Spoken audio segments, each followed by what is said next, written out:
Bonsoir, mesdames, mesdemoiselles, messieurs, bonsoir. Nabilaï Moussa Kamara, depuis Bruxelles, cher compatriote guinéen. Très bien. Alors, cher compatriote guinéen, comme je l'ai déjà annoncé, donc mon thème politique de ce soir, alors effectivement relatif à la transition politique menée par Mamadi Doumbouya, cher compatriote guinéen. Alors, mon thème, je le dis très clairement, personne n'empêchera notre processus démocratique d'avancer dans le temps. Personne, je dis bien, personne n'empêchera le processus démocratique guinéen d'avancer dans le temps. C'est le titre de mon thème d'information cher compteur guinéen. Voilà, donc vous l'avez compris, pour les détails, que je commence maintenant, cher compteur guinéen. Très bien. Alors, les choses se précisent sans surprise, c'est vrai. Alors là, moi, déjà, je le disais dès le départ, vous comprenez. Après les 6 mois de gouvernance Mamadi Doumbouya, j'avais compris que effectivement, c'est une transition, effectivement, qui ne va pas résoudre le problème guinéen, le réel problème guinéen. Ce problème, c'est quoi? Je l'ai toujours répété aussi, qu'il y a un problème de comportement. C'est un problème de comportement des citoyens. Nous-mêmes. Ça n'a absolument rien à voir avec une doctrine politique donnée, c'est-à-dire la démocratie. Non, pas du tout. C'est le problème de comportement. La démocratie, elle est juste, elle est correcte. C'est nous les hommes qui devons effectivement l'appliquer. Nous ne le faisons pas bien. Donc en Guinée, il y a un problème de comportement, mais regardez, depuis toujours, n'est-ce pas? Et je prends tout près Alpha Condé. Il y a ce problème de comportement. Nous nous comportons mal, donc nous ne regardons pas en fait, disons, nos lois, nos principes, effectivement, bon voilà, ça échoue. Et la population souffre, n'est-ce pas? Et très bien, alors on n'est pas surpris avec cette attitude de Mamadi Doumbouya. Je dis dès le départ d'ailleurs, je l'avais dit, on dit souvent, écoutez, je vais parler tout à l'heure, parce qu'il est question de notre processus démocratique. Quand on parle de processus démocratique, la démocratie, il ne faut pas oublier donc les 5 critères, en fait, la démocratie, comme quand on parle des 5 piliers de l'islam, n'est-ce pas? Alors, en démocratie, il y a aussi 5 piliers, il y a 5 critères, cher compatriote guinéen. Il y a d'abord ce qu'on appelle ici la séparation des pouvoirs. C'est très important, cher compatriote guinéen. La séparation des pouvoirs, il est question du pouvoir exécutif, du pouvoir législatif, du pouvoir judiciaire. N'est-ce pas? Ensuite, il y a ce qu'on appelle ici, en fait, la souveraineté du peuple. Le peuple est souverain. Le pouvoir appartient au peuple. N'est-ce pas? Il y a l'élection des représentants. Les représentants sont élus. Il y a aussi ce qu'on appelle la coexistence des partis politiques qui doivent coexister. N'est-ce pas? Et enfin, le 5e critère, il y a ce qu'on appelle le respect des libertés d'expression. Il y a la liberté d'expression, la liberté d'association, la liberté de la presse, par exemple. Voilà, chers compatriotes guinéens, 5 critères. Et quand on parle de processus démocratique, il est question de se battre pour réaliser ces 5 critères-là. Alors, si vous prenez le premier critère, il est question de la séparation des pouvoirs. Mamadi Doumbouya, dès le départ, il a échoué.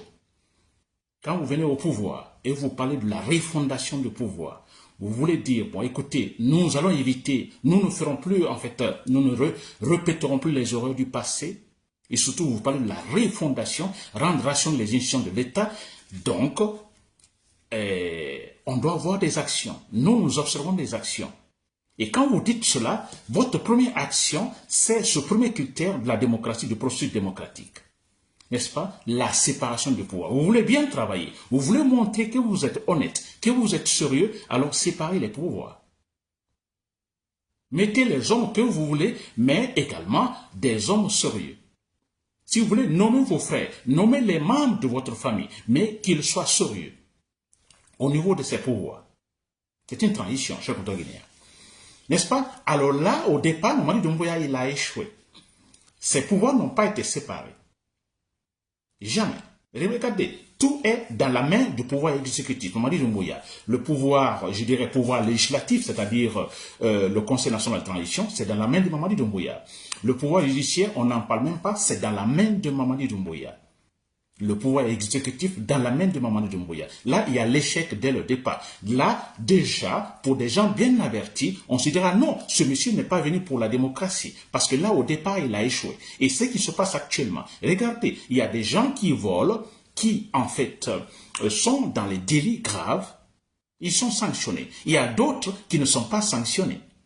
D'autres, d'ailleurs, ne sont pas sanctionnés des délits encore plus graves. On a dit ce monsieur, par exemple, qui... En fait, ce Guinéen, ce fonctionnaire guinéen, qui a acheté une maison, en fait, une villa aux États-Unis de plus d'1 million de dollars. N'est-ce pas? Lui n'a pas été tout simplement sanctionné. Il n'a pas été, en fait, rappelé ou appelé par la CRIEF pour qu'il puisse s'expliquer. Non. Vous comprenez? Donc ça, c'était un élément pour dire que, bon, écoutez, on a ces deux pouvoirs, le pouvoir judiciaire, le pouvoir législatif, la CNP, dans la main de Mamadi Doumbouya. Donc, dès le départ, il y a l'échec. Donc, on n'est pas surpris de ce qui va se passer maintenant. On n'est pas surpris que Mamadi Doumbouya dise maintenant, bon, écoutez, je vais être candidat. Mais non, ce n'est pas une surprise. N'est-ce pas, cher compatriotes guinéens? Très bien. Alors, donc, je parle de processus démocratique. Ce processus démocratique guinéen, personne ne pourra l'arrêter. Ce processus, cher compatriotes guinéens, ce processus consistant, finalement, à atteindre un niveau, donc, de pouvoir politique, ou un niveau, disons, de structure politique, où nous avons en fait la séparation des pouvoirs, n'est-ce pas? Où le peuple est souverain, où les représentants sont élus, où il y a la coexistence des partis politiques, où enfin, il y a ce qu'on appelle le respect des libertés d'expression, d'association de la presse. Nous nous battons pour cela, et c'est ça la définition de notre processus démocratique. C'est un processus. C'est pourquoi je dis quelque part que ce qui se passe maintenant avec Mamadi Doumbouya a plongé totalement dans la négativité, c'est vrai. Tout est négatif, c'est vrai. Alors, on dira, écoutez, rien n'est négatif à 100%. Ça, c'est dans le processus démocratique. Le processus, c'est cela. Le processus, c'est long. On dit processus. Donc, nous allons avec des étapes. Nous cherchons des pas, nous réunissons des pas après pas, jusqu'à atteindre ce niveau que j'appelle, bon voilà, nous sommes arrivés à un moment de stabilité où les 5 critères de la démocratie sont respectés. Je ne parle pas de la perfection n'existe pas, mais on arrive à un moment, à un niveau, disons, d'organisation de notre état politique où le positif domine le négatif. C'est là. Où, de toute façon, il y a ce qu'on appelle la séparation des pouvoirs, n'est-ce pas? Les représentants plutôt sont élus, le peuple est souverain, les partis coexistent, il y a la liberté d'expression. C'est cela. Rien ne sera parfait. Alors que rien ne sera parfait, ça signifie aussi que ceux-là qui, en fait, contreviendront également à la loi, au règlement, seront tout simplement sanctionnés. On veut atteindre ce point, cher compatriotes. N'est-ce pas? Alors, ce processus, je dis bien, rien négatif à 100%. Alors, il y a ce qu'on appelle la méthode de décantation. C'est vrai, n'est-ce pas? Avec Alpha Condé, on a connu des mauvaises graines, on a connu des gens, des personnalités, je dirais, toxiques pour notre démocratie. N'est-ce pas? Où sont-elles aujourd'hui ces personnalités? Je prends les Damao Camara, les Kassori Fofana, Alpha Condé et tant d'autres. Où sont-elles ces personnalités? Vous voyez, donc c'est un processus, nous nous débarrassons des mauvaises graines. N'est-ce pas? Alors nous sommes arrivés avec à Mamadi Doumbouya. Au départ, on a pensé bon, que tout va être bien, tout sera en fait en ordre, mais non. Alors non, là, c'est une occasion pour notre processus démocratique, effectivement, de connaître les mauvaises graines, de connaître des gens toxiques à notre processus démocratique. On va s'en débarrasser. C'est cela. Voilà le point positif, cher compatriotes guinéens. C'est le point positif. On s'en débarrasse de ces mauvaises graines. On arrive à les connaître. Qui sont les mauvaises graines? Qui sont les mauvaises personnes? Qui sont les gens toxiques? Nous sommes arrivés finalement à les connaître. Aujourd'hui, nous les voyons tous. N'est-ce pas? Tous ceux qui applaudissent Mamadi Doumbouya, tous ceux qui se battent pour la candidature de Mamadi Doumbouya, n'est-ce pas? Tous ceux qui disent, bon écoutez, nous on s'en fout, l'essentiel que ça marche. N'est-ce pas? Nous les connaissons, c'est-à-dire ils sont des ennemis de notre processus démocratique. N'est-ce pas, chers compatriotes guinéens? Très bien. Alors, donc, vous l'avez compris, rien n'est négatif à 100%. Nous évoluons, n'est-ce pas? Étape après étape. Et chaque étape, voilà, nous avons un certain positif. Nous avons également, voilà, nous connaissons, nous situons en fait le négatif. Et nous nous battons pour nous en débarrasser. Alpha Condé est-il parti? Il est parti. C'était un gars toxique. Mamadi Doumbouya est là avec tous ceux qui sont autour de lui. Ils iront également. Et ça fait partie de notre processus démocratique. N'est-ce pas, chers compatriotes guinéens? Très bien. Alors, chers compatriotes guinéens, donc vous l'avez compris, l'actualité maintenant, on parle de, disons que d'une, en fait, la probabilité disons, je dis bien, au départ, ça, il n'y a pas de surprise, mais je dis bien l'actualité, on en parle, la candidature de Mamadi Doumbouya, n'est-ce pas? Alors, hier, par exemple, c'est hier, l'arrivée de Mamadi Doumbouya, qui était parti, je crois, à l'étranger, qui rentre. Alors, vous avez vu, alors, cette réception qui a été organisée, c'est ridicule, ça me fait rire pour ceux-là qui, malheureusement, ceux-là qui n'ont pas connu le temps de Sékou Touré. N'est-ce pas? Je connais le temps de Sékou Touré, peut-être beaucoup plus jeune, mais je connais ce temps de Sékou Touré. Alors, c'est genre de comportement politique, des réceptions où on force les citoyens, tous les départements, alors on force, vous sortez. Hein? Vous sortez, au temps de Sékou Touré, il y a ce qu'on appelle le pouvoir révolutionnaire local, donc il y avait cette subdivision politique. Donc, les villes, les provinces, les régions sont en fait subdivisées en pouvoir révolutionnaire local, comme les mairies aujourd'hui, n'est-ce pas? Et là, quand Sékou Touré doit rentrer dans une région, venir dans une région, il y a une réception. Toutes les personnes sont forcées, vous devez sortir, sauf les enfants, mais tout le monde. Vous sortez pour aller, disons, à la place, généralement on dit place de l'indépendance, pour recevoir, pour en fait accueillir Sékou Touré. Forcé, vous êtes forcé, n'est-ce pas? Et hier, quand j'ai vu cela, bon, j'ai écouté, ce sont effectivement des gens qui se battent pour le retour d'une telle forme donc, de comportement politique. Sékou Touré, mais c'est clair.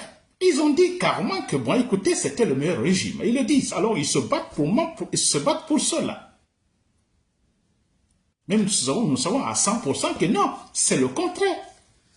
N'est-ce pas? Bon, écoutez, c'est un pouvoir purement ethnique, ça il faut le dire, je le dis à tout moment, il faut le dire clairement. Mamadi Doumbouya donc compte sur l'ethnie, n'est-ce pas? Un groupe ethnique, alors que les gens ne disent pas, écoutez, les personnes visées, les Malinké et autres, n'est-ce pas, la Haute-Guinée, mais écoutez, ce qui est clair, les gens qui arrivent au pouvoir, ils se battent pour en fait implanter un pouvoir ethnique.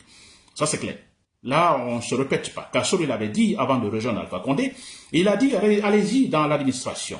Voilà, tout est malincanisé. C'est pas moi qui le dis, c'est l'ancien Premier ministre qui le dit, Kassori Fofana, actuellement en prison. Il l'a dit et c'est la vérité. N'est-ce pas? Partout l'administration, ce sont des Malinké. Mais Mamadi Doumbouya le fait également pour, en fait, garantir son pouvoir. Parce que je dis, mais nous sommes les mêmes. Les siens ne vont jamais me trahir. Ce n'est pas dans l'objectif de dire, bon écoutez, je vais aider la Haute-Guinée pour que la Haute-Guinée se retrouve économiquement, vous comprenez, territorialement parlant, que cette partie de la Guinée puisse effectivement alors montrer notre facette de développement, se battre, non, pas pour ça, c'est pour dire, bon écoutez, assurer sa politique. D'abord, quand il y a élection, alors pour la forme, c'est clair, là-bas en Haute-Guinée, il y aura combien? 100% de gens qui vont voter pour lui. Parce qu'en disant, bon, écoutez, c'est notre ethnie au pouvoir. C'est cela, chaque Haute-Guinéen. Ça, c'est la vérité. Alors, c'est l'échec. C'est un échec. Parce qu'un tel pouvoir, ce n'est pas pour la Guinée. Ce n'est pas pour tous les Guinéens. Un tel pouvoir, ce n'est pas pour développer la Guinée. C'est pour tout simplement assurer l'intérêt personnel d'un individu. Tous ceux qui se battent maintenant là, écoutez, c'est pour remplir leur poche. Êtes-vous surpris que maintenant, il y a des fonctionnaires qui détournent de l'argent? Ça vous surprend? Ça ne doit pas surprendre. Ça ne doit pas surprendre. Des gens qui sont là, ce sont de la famille de Mamadi Doumbouya, ce sont des amis, des copains et autres qui sont là. Mais vous savez-vous pourquoi ils volent, pourquoi ils le font? Parce qu'ils sont sûrs à 100%, c'est un pouvoir qui ne va pas continuer. Ils sont sûrs à 100% que ce pouvoir ne va pas aller loin. N'est-ce pas? Et il y a cette idée chez nous. Bon, écoutez, vous êtes nommé ministre, directeur, vous avez une bonne place, alors vous devez avoir de la baraka. Attention, si vous quittez ce poste de ministre, vous n'avez pas de villa, vous n'avez pas envoyé vos enfants à l'extérieur, vous n'avez pas ceci, vous n'avez pas cela. Et si vous ne le faites pas, vous n'avez pas la baraka. N'est-ce pas? Alors ils sont sûrs à 100%, mais écoutez comment ça se passe. Ils savent déjà qu'Amadou Doumbouya est malhonnête.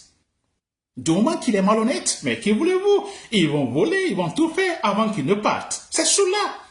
Alors on entend qu'un certain Moussa Sissé et autres. Mais écoutez, tous ils le font, tous ils le volent, tous actuellement ils préparent leur avenir. L'avenir, c'est-à-dire l'après Mamadi Doumbouya, tous le font. Tous actuellement achètent des maisons, des terrains en Guinée, des maisons à l'extérieur, surtout à l'extérieur. Tous ils le font. Pourquoi? Parce que Mamadi Doumbouya donc n'est pas honnête. Je reviens à ce point.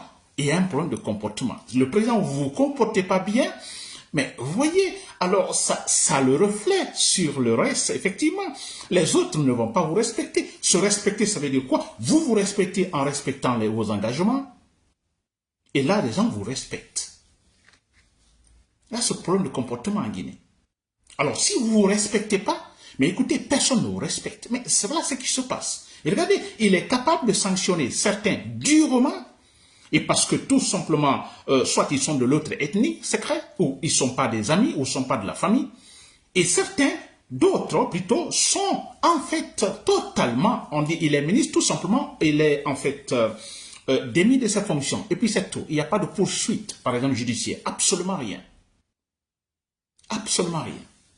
Pourquoi aussi? Parce que tout simplement, ce monsieur, il vit de la propagande, il vit de la démagogie. Son pouvoir est donc, la base de son pouvoir, c'est la démagogie, c'est la division, etc., etc. Pensez-vous qu'il va corriger réellement, de manière exigeante, ces gens? Il ne va pas le faire. Parce que quand je le fais, il dit, quand je le fais, je vais perdre mon électorat, je vais perdre des gens qui me soutiennent, etc., etc. Bon, voilà pourquoi il va être doux envers ces gens de son ethnie.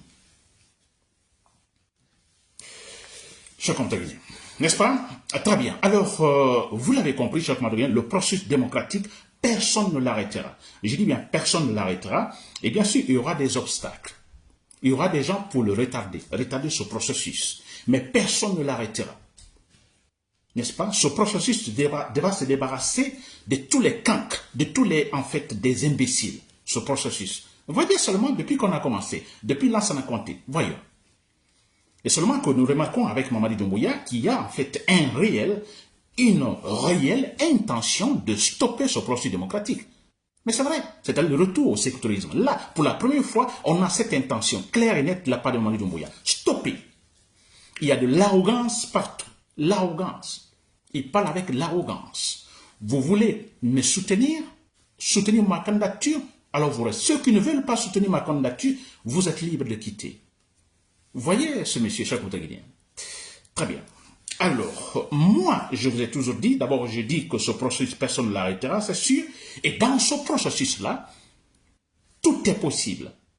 Tous les actes qui peuvent concourir, effectivement, à, disons, animer positivement ce processus démocratique, alors sont les bienvenus, ces actes-là. N'est-ce pas? Dont l'action armée. Là, je l'ai toujours dit, c'est l'option. Accepter ou non, c'est l'option. Chers compatriotes guinéens, armée, vous êtes... Donc, je crois que ça, c'est très clair. Ça fait partie du processus. Comme disait Hegel, pour qu'il y ait changement, il faut des affrontements. N'est-ce pas? Il faut des affrontements. Avec les affrontements, nous avançons. Et ça, il le faut. C'est dans le processus. Que vous le veuillez ou non, c'est cela. Chers compatriotes guinéens, l'armée, c'est vous qui pouvez... C'est-à-dire, vous voyez l'armée, chers militaires dans l'armée, vous voyez ce qui se passe, de la malhonnêteté. Tout simplement. Rien n'est clair. Alors, vous êtes rationnel, vous êtes en fait de l'esprit, vous avez l'esprit qui se choque, n'est-ce pas? Préparez-vous tout simplement à être des véritables héros en Guinée. Si on dit nous la tombe, il n'y a pas de surprise. Ça fait partie du processus démocratique. On se débarrasse des mauvaises graines, c'est clair et net, cher Comte-Guinéen. N'est-ce pas? Très bien, parlant de Bahouri, vous avez vu Bahouri, le comportement de Bahouri. Je crois que Bahouri est dans une situation, franchement, je ne sais pas comment qualifier. C'est-à-dire, comment il peut arriver à supporter... Je me demande s'il peut dormir, Bahouri, pendant les nuits. Mais franchement, il s'est mis dans une situation, et franchement, je ne sais pas comment le qualifier. C'est grave. Et je pense tout de suite à Dadis Camara. Vous savez, Dadis Camara, actuellement, il est en prison. Ce monsieur est en prison. Les conséquences, plutôt, c'est quoi le départ? La cause, c'est quoi? C'est le fait d'avoir une simple intention. Quand Dadi est arrivé au pouvoir. Peut-être, peut-être, une simple intention de garder le pouvoir, de retarder la transition, cet homme est aujourd'hui en prison. Oui. Parce que, je dis bien, une simple intention, il y a eu des mouvements d'association par-ci, par-là, dirigés par un certain Baouri, mais c'est vrai. Vous comprenez, disant à Baouri, non, vous ne devez pas. On a tant souffert avec Lansana Conté. Vous ne pouvez pas le faire. N'est-ce pas? Et cela a créé quoi? Cela a provoqué ce qu'on appelle le massacre au 28 septembre. Et cela a créé quoi? A créé une certaine, en fait, de tension au sein même du pouvoir de Dadis Camara, suite par laquelle il a reçu une balle dans la tête. Vous voyez cela? Simple intention de Dadis Camara de garder, de retarder la transition. Il est là aujourd'hui en prison. Et aujourd'hui, on a Baouri, et nous les Guinéens, nous acceptons. Mamadou Doumbouya va au-delà d'une simple intention. Il impose une autre méthode de politique, plus grave encore que celle de Dadis Camara, cette intention de Dadis Camara. Et voilà, nous ne disons absolument rien. Nous nous taisons et Baouri est là, chers compatriotes guinéens. C'est quand même extraordinaire. N'est-ce pas? Très bien. Ça fait partie de notre processus démocratique. Je dis bien, ça fait partie du processus. C'est bon, c'est très bon. N'est-ce pas, chers compatriotes guinéens? Et très bien. Alors, c'est clair, pour terminer, chers compatriotes guinéens, je vais dire, le changement qu'il faut maintenant, c'est les mêmes militaires, malheureusement, mais ce sont les mêmes militaires qui doivent le faire. Les mêmes militaires. L'autre fois, j'ai entendu, en fait, une vidéo, en fait, des délégations, en fait, envoyées par la junte militaire en forêt. On a suivi cette vidéo, sûrement vous l'avez écoutée. Alors, l'argumentation pour la candidature de Mamadi Doumbouya, il y a une délégation qui est partie en forêt qui va convaincre, disons les sages de la forêt. Alors, dans le discours, j'ai entendu, en fait, un émissaire dire, bon, écoutez, les militaires seuls peuvent faire le changement. Il donne l'exemple sur Général de Gaulle en France, qui était militaire. Il dit, vous avez même la France, la France, c'est un militaire, ce militaire qui a tout organisé. N'est-ce pas? Alors, moi, ça me fait rire. D'abord, on ne peut pas comparer De Gaulle ou Mamadi Doumbouya. De Gaulle, d'abord, c'est un intellectuel, n'est-ce pas, qui a bien étudié. De Gaulle a très bien étudié, n'est-ce pas? Et il n'a pas pris, disons, le pouvoir militairement, ni digéré le pouvoir militairement en France. Jamais. N'est-ce pas? Chers compatriotes guinéens, qu'on le sache très clairement. Très bien, je dis bien, seuls les militaires peuvent le faire. Donc, que nous tombions par exemple sur ce militaire. Et nous sommes dans le processus, répétons ça milliers de fois, nous sommes dans un processus démocratique, n'est-ce pas? Alors, il y a ce militaire rationnel, donc je dirais libre, ce militaire conscient, patriote, n'est-ce pas? Alors, qui sera capable de mobiliser en fait des gens, disons, du même comportement, de la même façon de voir rationnellement les choses. Alors, ils feront tous simplement du bien à notre processus démocratique. Parce que Mamadi Doumbouya doit tomber. S'il faut l'exécuter, nous l'exécutons. Parce que c'est un menteur. Les menteurs ne sont pas bien pour notre, disons, démocratie, pour notre pays. Un dangereux, un assassin. Quelqu'un qui ne respecte pas son engagement, qui ment comme il respire, comme on a vu Alpha Condé, qui mentait comme il respirait. Mamadi Doumbouya ment comme il respire. Alors, la seule solution, c'est l'éliminer, s'il faut. L'éliminer physiquement, chers compatriotes guinéens. N'est-ce pas? Alors, c'était Nabilaye Moussa Camara, de Public Self. Demain, nous nous reverrons pour un autre thème politique, chers compatriotes guinéens. Merci pour l'intention.